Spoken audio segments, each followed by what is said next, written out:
สวัสดีบ้านเมืองสวัสดีแครงนำเนาะมื้อนี้ก็บ่มีหยังหลายมื้อนี้เราจะมาสอนเทคนิคเล็กๆน้อยๆเนาะแนะนำแนวทางในการเฮ็ดแผนที่เนาะในการเฮ็ดแผนที่แบบนี้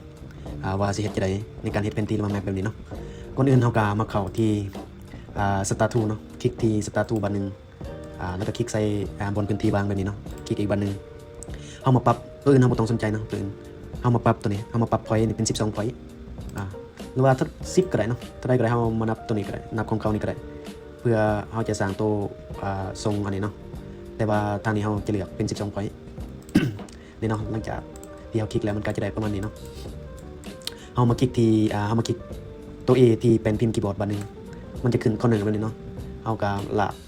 ลากขึ้นเฮาลองลากขึ้นลากลงเนาะมันก็จะเป็นแบบนี้โอเคมันก็สิได้ตามนี้เนาะตามรูปทรงที่เฮาเห็นเป็นแผนที่นี่เนาะ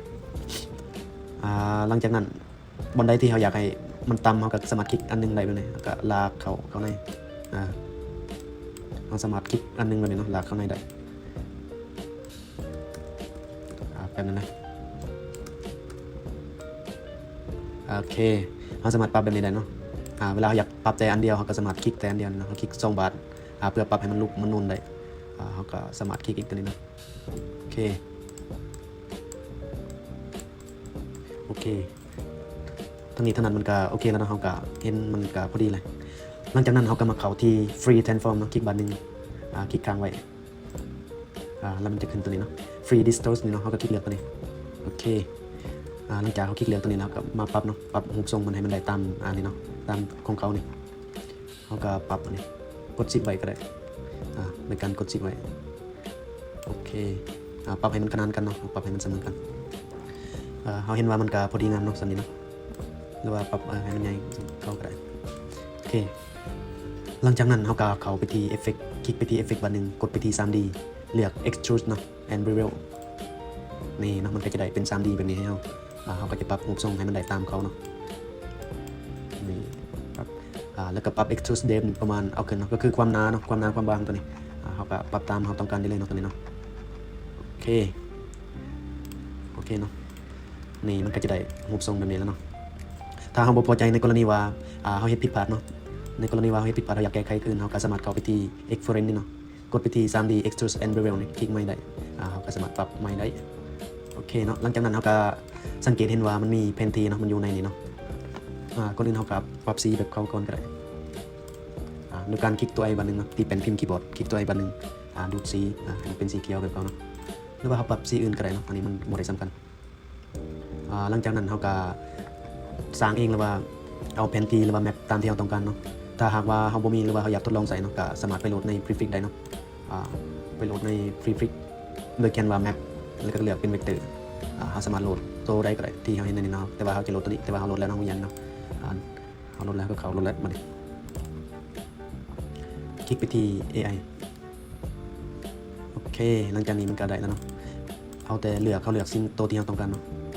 โอเคตัดไปCtrl X ไปตัดมาวางอย่างนี้เนาะโอเคขยายมาเลยอันนี้เราก็ปรับให้มันขาวขึ้นเนาะเพื่อความชัดเจนปรับสโตรกขึ้นเนาะโอเคส่วนนี้ก็พอดีแหละ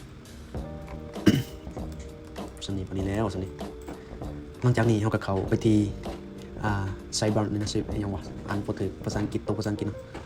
ไซยังวะไซบอร์จากอันที่ใดไซบอร์นี่แหละอันนั่นแหละเราก็ลากเข้าไปในนี้เนาะเราเขียนชื่อมันมาได้กันเลยเนาะแต่ว่าเราจะตั้งเป็น456เพื่อเวลาเราเลือกใส่มันก็จะเห็นชื่อได้ง่ายกดโอเควันหนึ่งโอเคหลังจากนั้นเราก็ไปที่3D อันนี้เนาะแมปอันนี้คลิกไปที่ 3D Extrude and Bevel อันนี้เนาะคลิกขึ้นมาเลยเลือกไปที่ Matte Art หลังจากนั้นเราไปเบิ่งที่ไซบอร์นี่เนาะ456ที่อันนั้นซื้อที่เราตั้งเมื่อกี้นี้เนาะเราก็เลือกไว้ปริ้งนี่มันก็ได้เนาะหลังจากนี้เราก็มาปรับสัดส่วนตามที่เราต้องการโอเคปรับสัดส่วนตามที่เราต้องการได้เลยบัดนี้นี่ที่จริงแล้วพวก745นี่เราสามารถเอาออกได้แต่ว่าอันนี้เราเฮ็ดตัวอย่างให้เบิ่งที่จริงเราควรเอาออกก่อนพวก456นี่เนาะเราควรเอาออกหมดก่อนแล้วจึงลากเข้านี้แต่อันนี้เราเฮ็ดตัวอย่างส่วนนี้เขาก็ได้แล้วเนาะมันก็สมบูรณ์เลยส่วนตัวนี้เขาก็สามารถสั่งมาใส่เลยเนาะ อันนี้เขาสามารถใส่แล้วนี่เขาเฮ็ดตัวอย่างสำนี้เขาก็รู้ว่าแนวทางการเฮ็ดของมันคือแนวนี้เมื่อเราได้แบบนี้แล้วก็มาสร้างโปสเตอร์นี่เนาะมันก็บ่ได้ยากเนาะตัวนี้เนาะแต่ว่าคลิปนี้เอาสำนี้ก่อนเนาะคลิปหน้าเจอกันใหม่อย่าลืมกดไลค์กดแชร์กดติดตามเพื่อเป็นกำลังใจในการเฮ็ดคลิปต่อไปสบายดี